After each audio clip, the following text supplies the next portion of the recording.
Hi everyone, Miss Hall here. I'm here to read some Michigan history, Chapter 7, Lesson 1 with you guys today. You can follow along with the link that is right next door to me in this Google Slides link. I miss everyone and I hope that you are doing well just as well as I am. So, I'm going to be following along with my Michigan history book, so just follow along with me as we go. And make sure you pause the video if you need for any reason, and then you can just come back to it at any time. And make sure you ask your teacher for help if you need help with anything, okay? Chapter 7, Lesson 1, The Government of Michigan. Ideas to explore. Democracy. Voting. It is the way to decide whom the people want to represent them. Why do we have government? We need government because we cannot do everything by ourselves. That makes sense, right? Make sure you pause as you go to and think about the different text headings and things like that as we go. People to meet while we are in this lesson.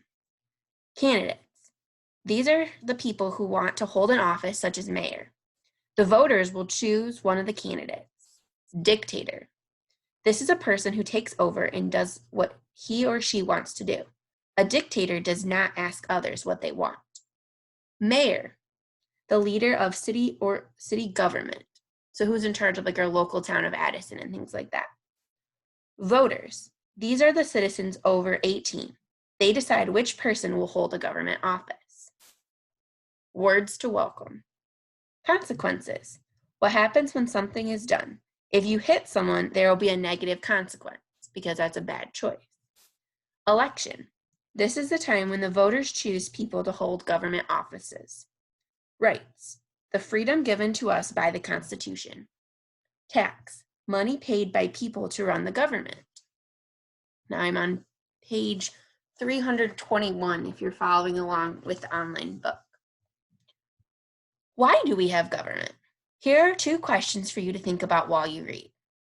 Which of our needs does government do for us? And how does it take care of them? Our government has many parts and does many things. Let's start by finding out one reason we have government. A true story. To do that, we go back in time over 100 years. Here's a true event. A man and his wife were going down a country road. They rode in their horse-drawn buggy.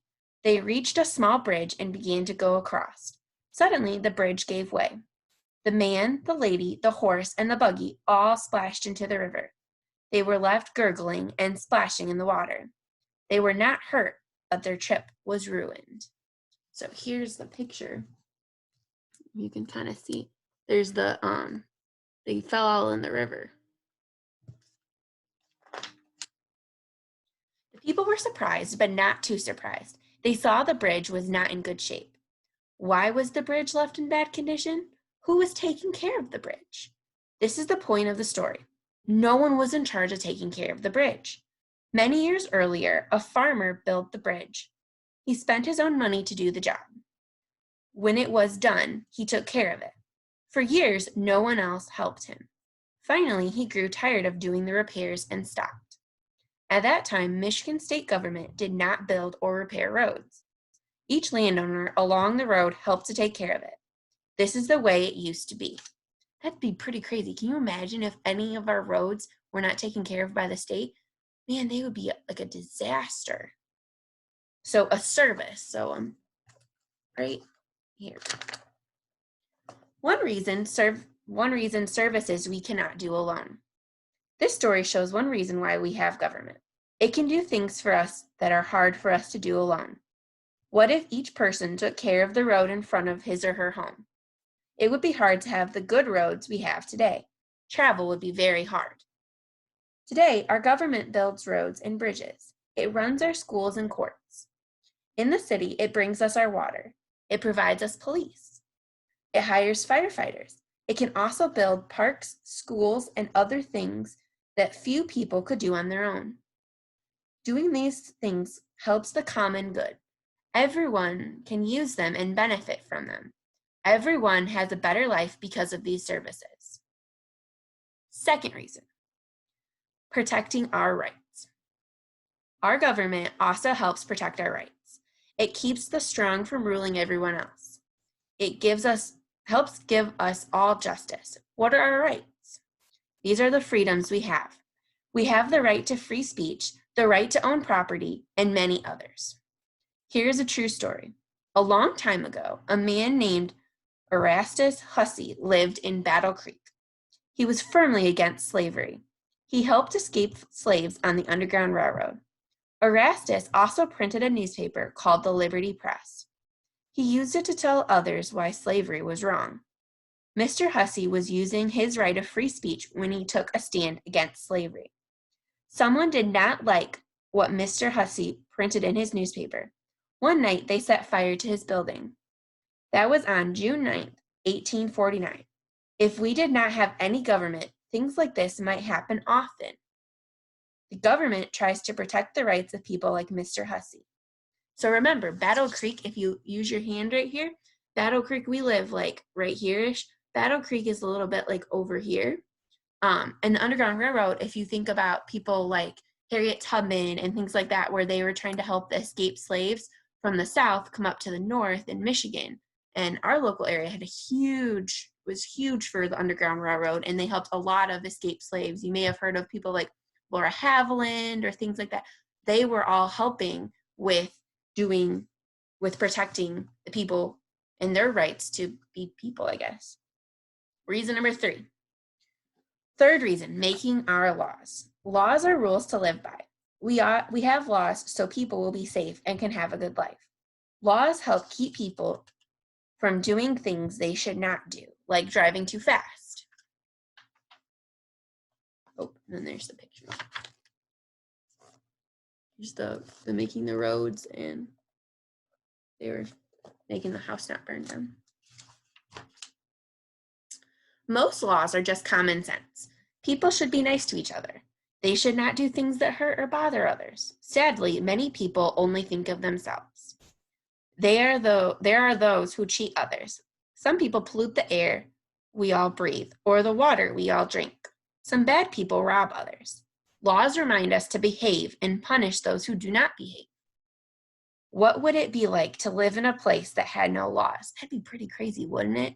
Maybe pause the video and stop and think, what would it be like if we lived in a society that had no laws or no rules that says, oh, this person can't do this and this person can't do that? That'd be pretty crazy, right?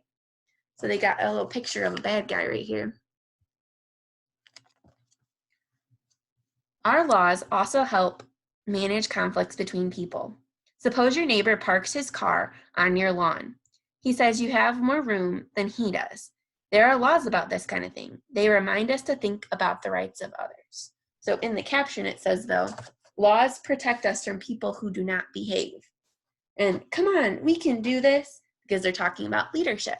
So reason number 4 of why we have the government is, the 4th reason is leadership and planning. People need leaders. They need someone to plan what projects must be done. We need people who know how to solve problems. Our president, governor, and mayors work to give us leadership. They work to find ways to solve the problems we face. They try to get people to understand issues. They try to be good examples for us. An election brings a big change. Imagine your town is going to have an election. It will choose a new mayor, which is like the boss of the town. Your class is going to study the election.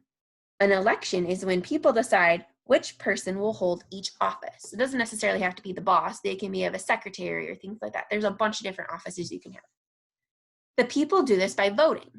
Those who want these jobs are called candidates. The people choose the candidate that they think will be the best. The person with the most votes gets the job. 2 people want to become mayor of your town. Each one has different ideas. Your class is reading newspapers to find out about their ideas. You are also listening to the radio and watching television to see what the candidates say. So you're making sure that you have an informed decision, because if you just vote and do whatever everybody else does, does that make sense? You got to do what you think is right, not what other people think is right, what you personally think is right. That's important. The blue box says, Mr. Sam Sane is one candidate. He tells people city government is doing a good job. He says he will keep doing things just the same. The yellow box says, Sally Saver is the second person who wants to be the mayor. She has other ideas. She has heard people complain that they pay too many taxes. Tax money is the way we pay for government. Sally thinks that if there is less government, taxes can be lowered. She believed that this is what most people want in your town. Sally Saver thinks by doing what people want, they will vote for her.